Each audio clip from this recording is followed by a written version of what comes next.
projet de centre communautaire de Berthier franchit une nouvelle étape et José Luis Torres propose une installation haute en couleur à la chapelle des Culs-de-Berre.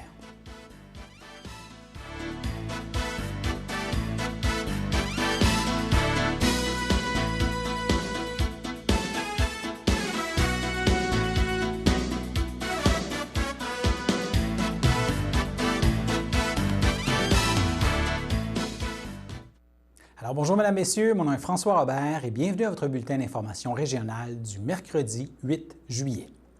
Alors la mairesse de Berthierville, Suzanne Nantel, a profité de l'enregistrement de Berthierville vous informe pour préciser les derniers développements dans les démarches pour attirer de nouveaux médecins dans la région. On l'écoute. Le comité Initiative citoyenne pour les besoins en médecins du pôle Berthier a déposé les pétitions recueillies auprès de la population au bureau du ministre responsable de la région de la Naudière, M. Pierre Fitzgibbon, en plus des résolutions qui les accompagnaient des 8 municipalités en cause et des lettres d'appui comme celle du comité des usagers du nord de la Naudière. Suite à une discussion la semaine dernière avec notre députée, Mme Caroline Proulx, elle m'a assuré qu'elle suivait de près ce dossier en réponse à nos besoins. Et en cette période de canicule, la mairesse de Berthierville a aussi profité de l'enregistrement de Berthierville vous informe cette semaine pour de nouveau souligner l'importance d'encadrer les pratiques d'arrosage des citoyens. Remercier les citoyens d'avoir respecté la réglementation sur l'arrosage suite aux dernières canicules. Bien qu'une sensibilisation a dû être nécessaire et qu'un rappel a dû être fait auprès de certains citoyens qui ne se conformaient pas à la réglementation, la très grande majorité de la population a été à l'écoute, nous évitant ainsi d'interdire totalement l'arrosage comme certaines municipalités ont dû le faire. Les météorologues prévoient d'autres périodes de canicule dans les prochaines semaines. Alors, c'est pourquoi nous faisons appel à la collaboration de tous pour que ce bien essentiel qu'est l'eau potable soit préservé, et ce, sans que nécessairement les autorités de la ville n'aient à en faire un rappel, canicule ou non. Alors, soyons tous responsables en ce sens. Et lors de l'Assemblée de juillet, le Conseil municipal de Berthierville a confirmé le versement d'une nouvelle tranche d'aide au musée Jules Villeneuve, indique Suzanne Nantel. En décembre 2019, par voie de résolution, nous avons accordé un montant de 4 000 $ au musée Gilles Villeneuve, spécifiant que le montant serait versé en 2 tranches, soit en janvier et en juillet.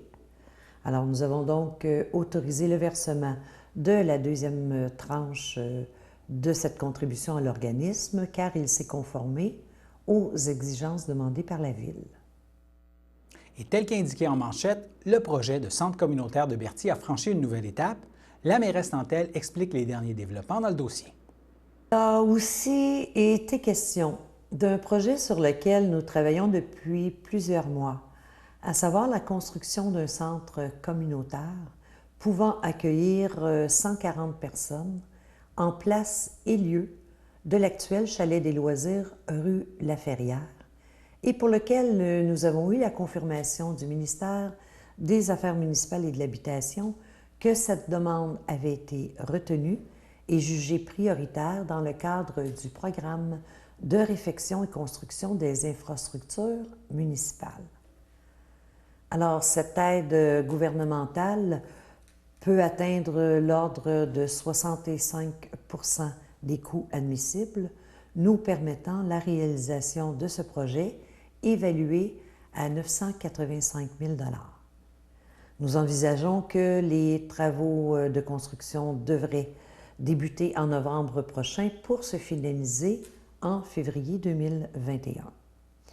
C'est pourquoi, à cette fin, lors de la séance, nous avons approuvé 3 mandats pour des montants de 25 000 et de 8 000 $ à la firme Etu Belumeur au niveau architecture, à la firme El Tabac Chaminadan pour des services d'ingénierie en structure et génie civil pour des montants de 3 000 et de 2 000 ainsi qu'à la firme Albert Piette et Associés pour les services de génie mécanique et électrique représentant des montants de 16 000 et de 5 750 $. Le premier montant pour chacune des firmes consiste en la préparation, tandis que le deuxième montant est pour la surveillance lors des travaux de construction. Il est à noter que cette deuxième partie, soit la surveillance des travaux de construction, est conditionnelle à l'autorisation définitive de l'aide financière du programme du ministère des Affaires municipales du Québec et à la signature de la ministre. Et lors de la rencontre virtuelle du Conseil municipal de Berthier pour juillet, il y a une aide financière qui a été votée au réseau Femmes élues Lanaudière. Les précisions de la mairesse Nantel. Nous avons donc débuté l'Assemblée régulière par l'adoption d'une résolution allouant une contribution financière de l'ordre de 100 $ au réseau des femmes élues de Lanaudière qui a pour mission de promouvoir la participation des femmes au sein de divers conseils politiques ou administratifs par de la formation, du support, du développement de compétences, de stratégies en plus du volet reconnaissance. Alors, Madame la conseillère Isabelle Fontaine et moi-même sommes membres de cet organisme depuis décembre 2013. Et nous passons maintenant à notre première pause.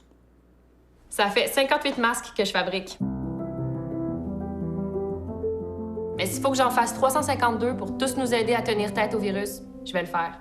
On lâche pas. On continue de se protéger. Ça fait 872 fois que je me lave les mains depuis le début de la pandémie. Mais s'il faut que je me les lave 8000 fois pour tenir tête au virus, je vais le faire. On lâche pas. On continue de se protéger. Le samedi matin, dès 9h30, nos téléspectateurs sont invités au Super Bingo télévisé diffusé de nos studios de Berthierville. Depuis maintenant une vingtaine d'années, plusieurs adeptes de la télévision régionale se sont partagés un montant de 600 $ disponible chaque semaine lors de cette joute de bingo télévisé. Un animateur et 3 bénévoles se succèdent à la caméra dans le but de vous faire passer une petite heure agréable et payante le samedi matin. On peut se procurer les cartes de jeu chez les dépositaires autorisés participants, c'est-à-dire à Berthierville, le dépanneur Formule 1 rue Gilles Villeneuve, le marché IGA Extra sur la rue Gabrielle-Brissette, le marché Métro rue Notre-Dame, la pharmacie Proxime rue Frontenac, le garage Pétroté sur la rue Gilles Villeneuve et à Saint-Ignace-de-Loyola, le marché Aldo rang Saint-Michel, le dépanneur Le Magasin Esso sur le chemin de la Traverse. C'est un rendez-vous tous les samedis matins à 9h30 sur les ondes de CTRB, votre télévision régionale et communautaire.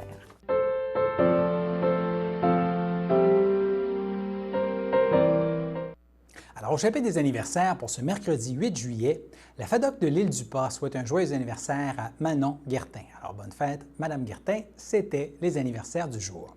Alors, tel qu'indiqué en manchette, le Festival international de la Naudière prendra une tournure virtuelle en cette année de pandémie de COVID-19 et retournera piger dans ses archives, des archives très riches dans lesquelles on retrouve là, des captations de concerts du passé. Et ma collègue Danielle Yvon s'est entretenue avec Renaud Loranger, qui est directeur artistique du Festival de la Naudière par vidéoconférence, et il nous parle de ce projet, de cette version virtuelle du festival. La nouvelle de l'annulation ou les instructions du gouvernement là, au mois d'avril qui nous ont demandé d'annuler, c'est sûr que c'était un gros coup, puis on était vraiment triste parce que, si tu veux, en plus, on était prêts, on s'était dit on peut attendre encore peut-être 5-6 semaines, voir un peu comment les choses évoluent, ouais, c'est ça, puis voir un peu, bon, où on peut-tu déplacer, en tout cas, il y avait toutes sortes de scénarios, évidemment, qu'on étudiait, mais là, tu sais, plus les semaines avançaient, plus on voyait que ça ne bougeait pas beaucoup. Puis, surtout, si tu veux, bon, là, c'est sûr qu'en principe, les salles de concert sont ouvertes, mais les rassemblements sont limités à 50 personnes. Ouais. Ça ne nous avance pas beaucoup. Non. Pas beaucoup. Puis, les grands rassemblements sont toujours interdits. Les festivals sont toujours interdits. Fait qu'on s'est dit, au fond, qu'est-ce qu'on peut faire? c'est sûr qu'on y pensait depuis longtemps, là. Donc, qu'est-ce qu'on peut faire pour être quand même présent pendant l'été? Qu'est-ce qu'on peut faire qui va être représentatif de ce que le festival est, de ce qu'il était, de ce qu'il sera? Puis là, on s'est dit, ben c'est peut-être un peu ambitieux, c'est peut-être un peu fou, mais pourquoi pas aller voir dans les archives ce qu'il y a, puis voir si on ne pourrait pas, en fait, créer des diffusions sur Internet avec des documents d'archives. Puis en fait, on a vraiment fait une grosse sélection, une sélection très sérieuse parce que il y a quand même beaucoup de documents de vidéos. Mais c'est un travail de moine aussi, tout rechercher ça tout? Oui, ben en fait, on avait quand même, les archives sont bien tenues, fait qu'on savait quand même assez vite ce qui était disponible. Mais après ça, ce qui est important dans des démarches comme ça, c'est d'informer tout le monde, de contacter tout le monde, de s'assurer aussi de leur approbation, là, si tu veux. Oui. Puis après ça, ben on a évidemment, ça c'est un petit peu une expérience qu'on fait, là. Si tu veux, on complète, on a plusieurs enregistrements vidéo de Radio-Canada qui ont été faits par Radio-Canada à une époque où la télévision nationale était très présente au festival puis filmait plusieurs concerts chaque été. Mais ça, c'est des documents vraiment extraordinaires, hein. Je veux dire, la plupart, ils n'ont pas été vus, ils n'ont pas été disponibles depuis la diffusion originale. Mais en fait, ce qui est amusant aussi, c'est qu'on s'essaye à diffuser en fait des archives qui sont les propres archives vidéo du festival, c'est-à-dire qui sont basées sur le retour vidéo qu'on voit là, sur les écrans. Oui, d'accord. C'est sûr que la qualité varie un peu, ça dépend vraiment aussi du genre de concert, du genre de production, mais on en essaie, je pense qu'on en a 6 ou 7 au total, en tout cas, ou non, un peu plus. Mais on essaye aussi comme ça, là, juste pour avoir des documents un peu plus récents, pas seulement des années 80 ou 90.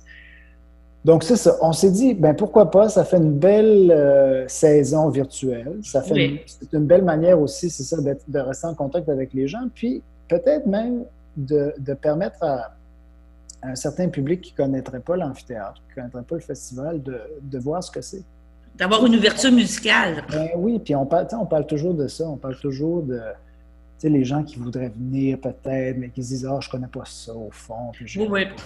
Mais là, le risque, il n'y a aucun risque là. C'est gratuit, c'est sur Internet, fait que tout le monde peut regarder, puis tout le monde peut se dire, j'espère en tout cas, tout le monde peut se dire « Ah, ben j'aime ça, hey, ça a l'air le fun. » Okay. Ah, ben, l'année prochaine, on va y aller, on va aller sur la pelouse, je sais pas. Fait que c'est une belle manière là, de garder un peu l'esprit du festival présent pendant l'été. Les choix ont été faits par toi, ont été faits en collégialité. Ouais. C'est toi qui as fait les choix des gâtés. Ben, j'ai essayé justement, c'est ça, évidemment, de bien répartir ça dans le temps, là, années 80, 90, 2000. C'est sûr que la voix, tu sais, le Père Lindsay, les chanteurs, là, c'était très, très important pour lui. Hein? Oui.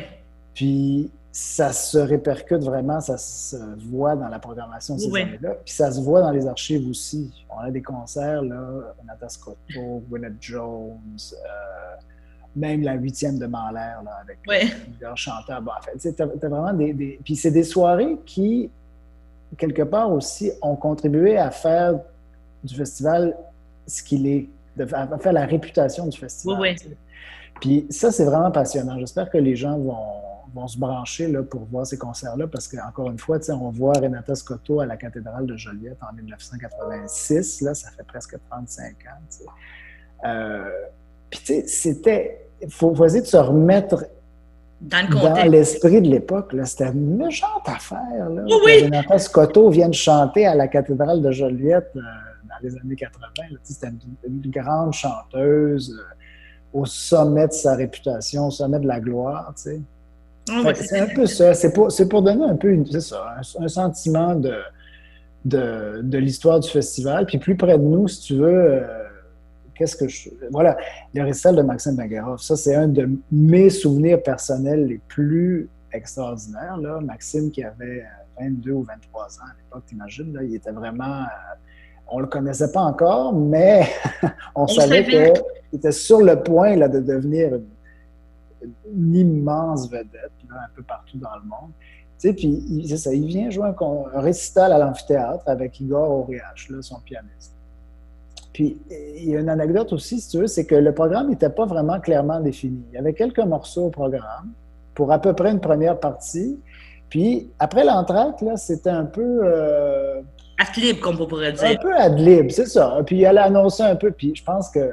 Ça, je me souviens parce que j'ai entendu Perlizzi le dire là, à l'époque, là, qu'il avait donné 13 rappels ou 14 rappels. Oui. C'était complètement folle. Puis, c'est ça. Ça, je trouve que c'est vraiment beau.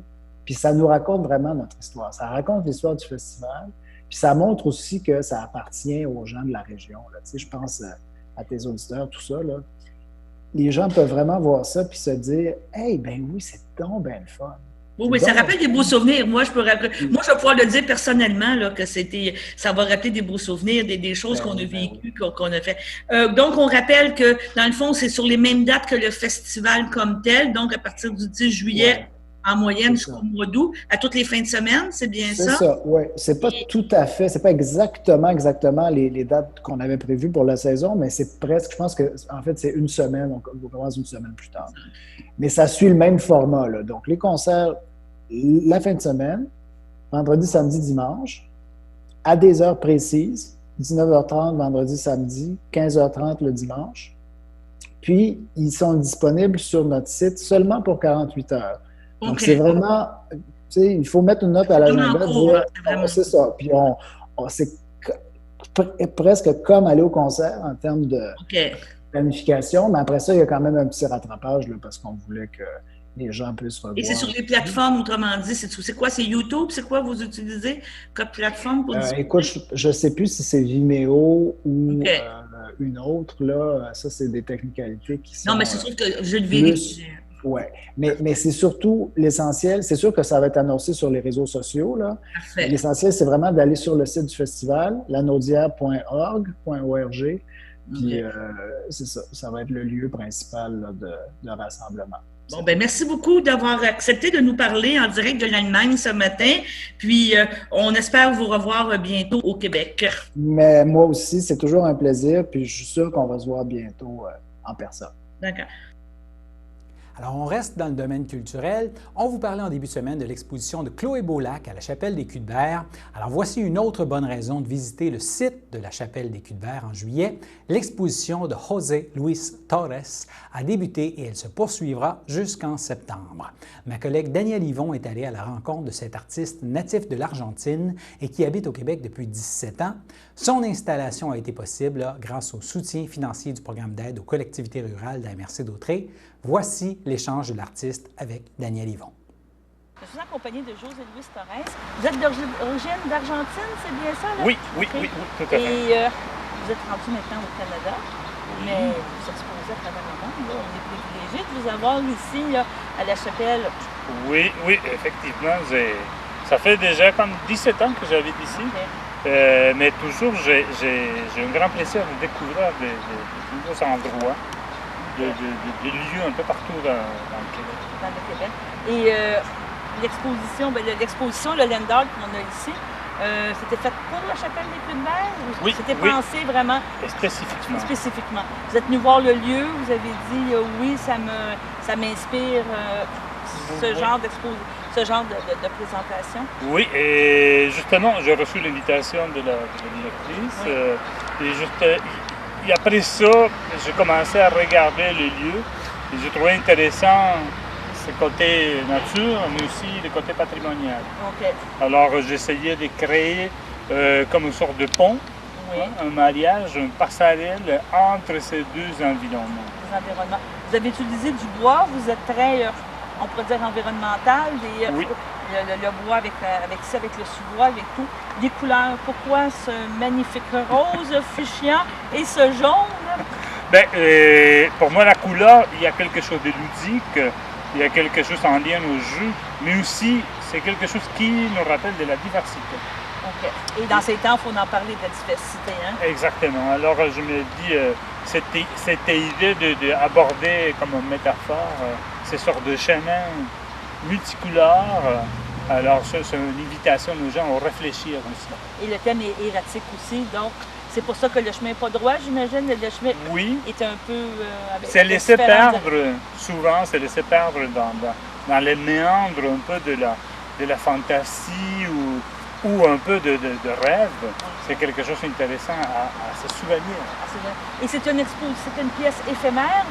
Parce que là, je vois, on va pouvoir marcher, le tester, ça pour amener. Vous avez conscient qu'il va peut-être avoir un petit peu de, je ne dirais pas de grabuge, mais je veux dire de traces de pas, d'usure. Oui, exactement, il va vieillir. On peut dire que c'est de l'art temporaire, mais en même temps, comme tout, il va s'adapter au sol, il va passer un hiver au minimum. Alors l'idée, c'est qu'il peut vivre, qu'il cohabite avec les gens et l'espace. Okay. Donc, c'est une très belle pièce. J'adore vraiment le style. Je sens qu'on va avoir l'impression de venir et d'avoir des rayons de soleil. On a passé tout l'hiver, une partie de l'hiver avec des ça va bien puis des arcs-en-ciel. Ça reste quand même un peu dans le thème, on pourrait dire aussi, de l'air du temps. Là, on a parlé tantôt. Oui, c'est la joie, la poésie. C'est des éléments très importants dans notre vie. Et venir ici, c'était pour vous une belle inspiration? Oui, exact. Pour moi, c'est comme je vous dis, c'est une sorte de découverte. Découvrir cet espace, ma première fois, et en même temps, j'invite les gens à découvrir mon travail. Est-ce qu'il y a une entrée, une sortie, ou justement, non, on fait comme on veut? C'est comme dans la vie. Chacun y prend de son sang, sa porte. Donc, merci beaucoup. Bienvenue chez nous, ici à Berthierville. Merci. Puis on espère que votre œuvre sera sûrement très appréciée par les visiteurs. Et comme vous dites, passer un hiver, on verra l'hiver prochain, au printemps, comment on va avoir survécu à notre hiver canadien. Oui. Bon, merci. En terminant, l'exposition, elle va être ici pour toute la saison, c'est ça qu'on comprend. Et on va la faire passer l'hiver et on verra au printemps qu'est-ce qu'on va avoir. Donc, c'était Danielle pour la Chapelle des Culs-de-Berre et venez visiter cette magnifique exposition. Nous passons maintenant à notre seconde pause. Ça fait 58 masques que je fabrique. Mais s'il faut que j'en fasse 352 pour tous nous aider à tenir tête au virus, je vais le faire. On lâche pas. On continue de se protéger. Ça fait 872 fois que je me lave les mains depuis le début de la pandémie. Mais s'il faut que je me les lave 8000 fois pour tenir tête au virus, je vais le faire. On lâche pas. On continue de se protéger.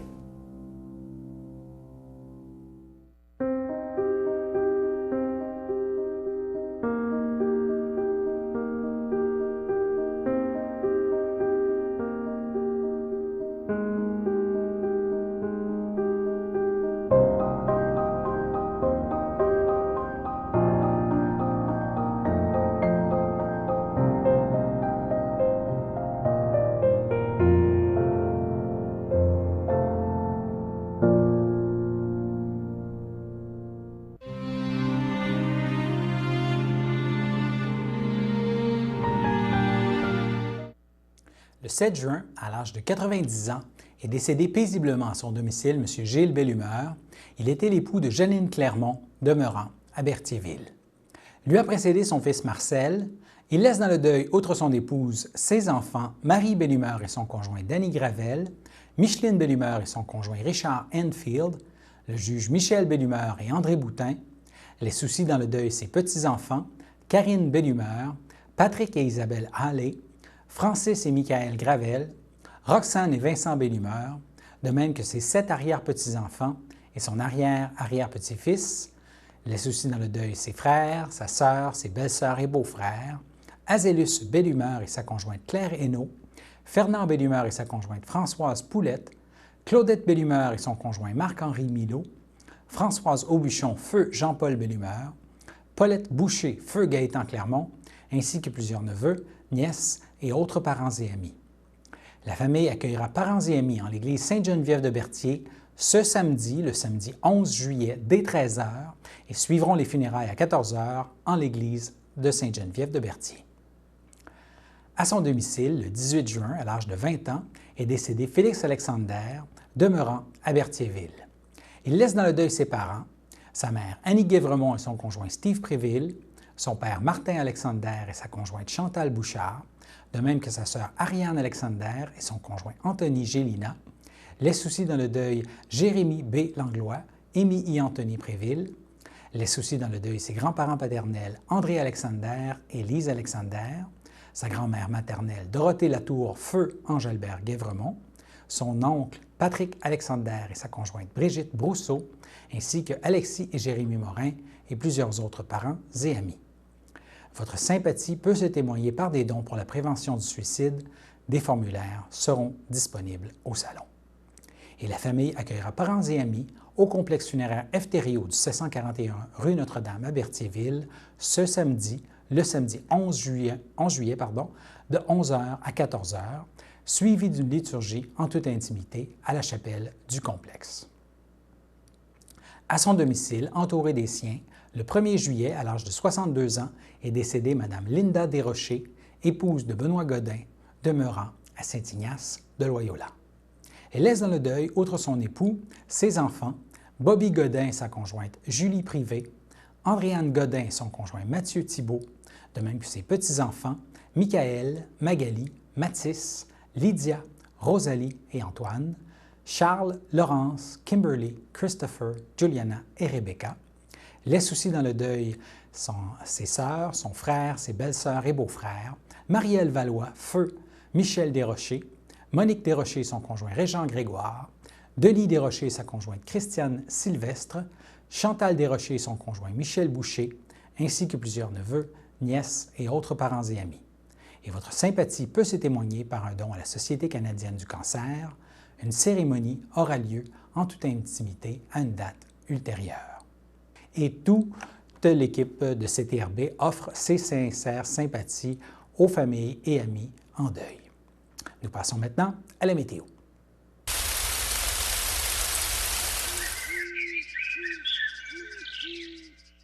Bonjour, chers téléspectateurs de CTRB. On va poursuivre avec la météo.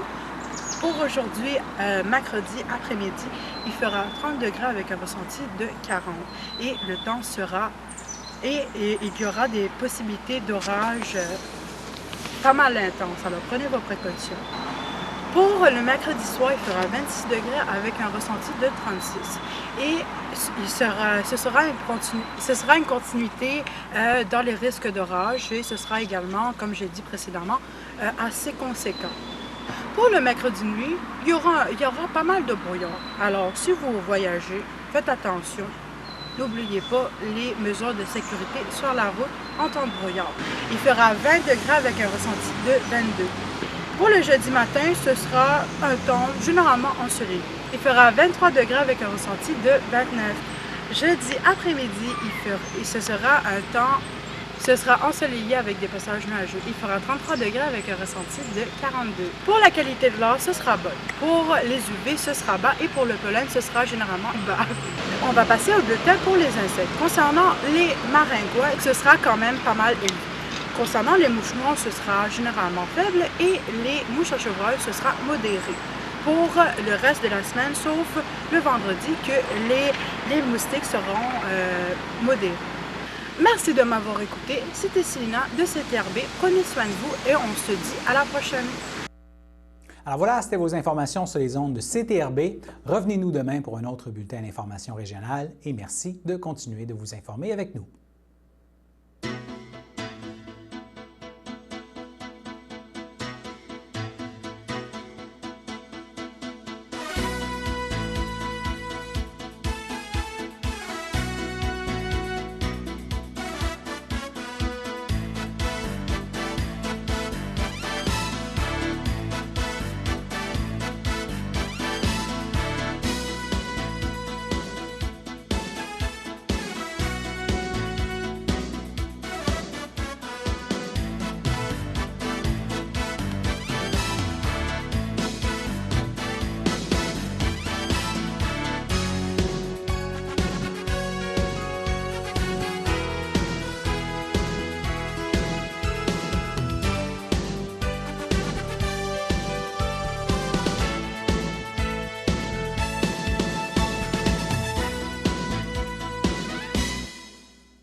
Sachez que vous pouvez nous faire part de vos commentaires, soit pour une annonce gratuite sur notre babillard ou toute autre suggestion en nous rejoignant par téléphone au 450-836-5103, 450-836-5103, ou bien par courriel tvcberthierville@hotmail.com, sur Facebook en écrivant Facebook CTRB, Et surtout, n'hésitez pas à visiter notre chaîne YouTube afin d'y retrouver une grande partie de notre programmation sur YouTube CTRB. Les émissions sont classées par catégorie, vous permettant de chercher moins longtemps. Vous pouvez aussi cliquer sur le rectangle rouge « S'abonner » pour être à l'affût des dernières émissions enregistrées.